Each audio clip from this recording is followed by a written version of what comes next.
Good morning, sir.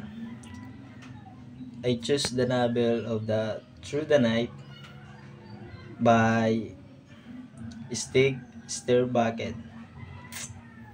This is all about the father who lost his son that committed suicide. Introduction. Publication date publi- Publication date 2011. Author Stig Satterbacken. The novel delves into the profound emotional and psychological impact of the father experiencing the loss of his son to suicide. Summary.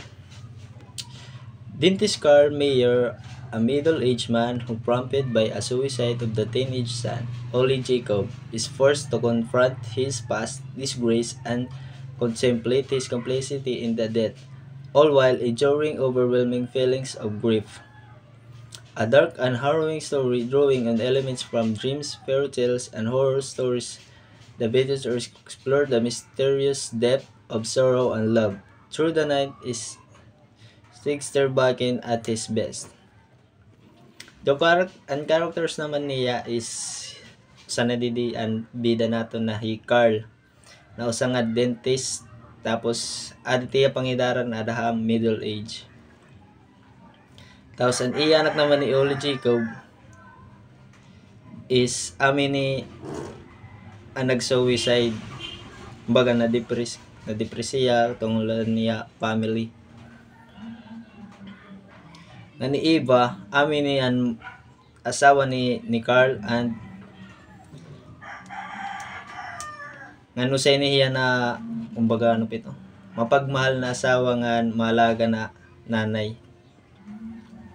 Tapos ni Carl, may din niya kabit, amin ni Himuna. Himuna naman is immaturity and lagging affection. Ngan kabit ni Carl. Kay mas burubat tamang kuno Himuna kaysa tiya asawa. Asya gipili niya kuno tapos bagan karuyag niya makalimtan ng tanan pero gipapagi niya pagbilingin iba na asawa. Then ang iya message naman ini is how strong our passion be separated from our fear of dying. We want to live, sure, but we want to die as well.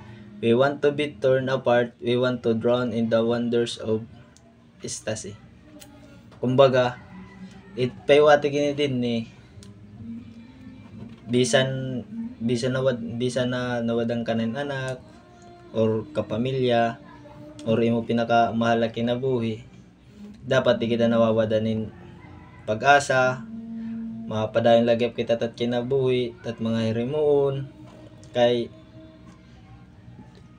kumbaga magiging kwan na latiya hira aton na makaya nato na warihira sudsuga dito and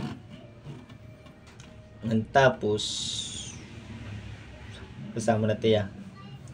Carl struggled to grasp in the essence of his experience leading up to and just after all is Jacob this, but the trauma of events prevails. Siyempre, kaka-trauma gud mawadang kan anak, tapos ito nag-struggle ka, di ka maraman na timihin mo, untim kinabuhi, di ka maraman ko natin pipiliun, wari ka na pat na bagan makakatuhan ni mo, para ting kalugaringon.